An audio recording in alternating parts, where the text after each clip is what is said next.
Bashfulness is an ornament to youth, but a reproach to old age.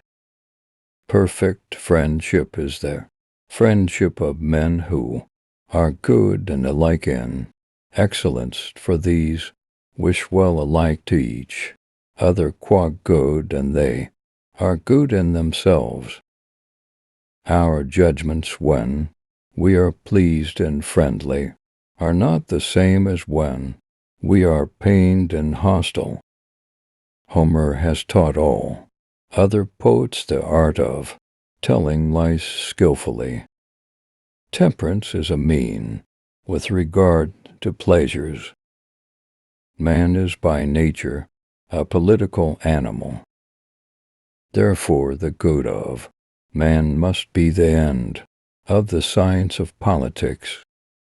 Politicians also have no leisure, because they are always aiming at something beyond political life itself, power and glory or happiness.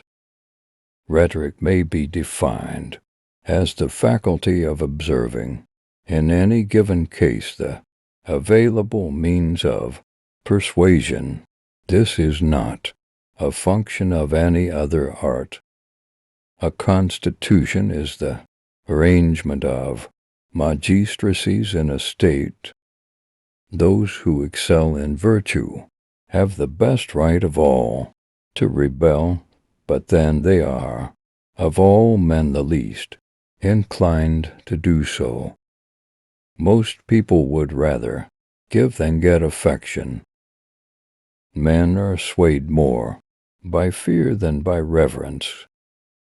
A sense is what has the power of receiving into itself the sensible forms of things without the matter, in the way in which a piece of wax takes on the impress of a signet ring without the iron or gold.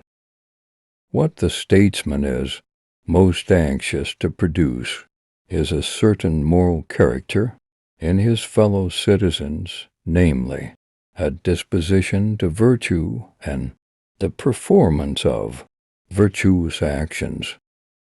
We praise a man who feels angry on the right grounds and against the right persons, and also in the right manner at the right moment and for the right length of time. All men by nature desire knowledge. Men acquire a particular quality by constantly acting in a particular way. Courage is a mean with regard to fear and confidence. It is not once nor twice, but times without number that the same ideas make their appearance in the world. No one loves the man whom he fears. Of all the varieties of virtues, liberalism is the most beloved. No one would choose a friendless existence on condition of having all the other things in the world. Excellence, then, is a state concerned with choice, lying in a mean relative to us, this being determined by reason, and in the way in which the man of practical wisdom would determine it. Thou wilt find rest from vain fancies if thou dost every act in life as though it were thy last. It is clearly better that property should be private, but the use of it common, and the special business of the legislator is to create in men this benevolent disposition. Even when laws have been written down, they ought not always to remain unaltered. The young are permanently in a state resembling intoxication. No notice is taken of a little evil, but When it increases, it strikes the eye. Different men seek after happiness in different ways and by different means, and so make for themselves different modes of life and forms of government. The moral virtues, then, are produced in us neither by nature nor against nature.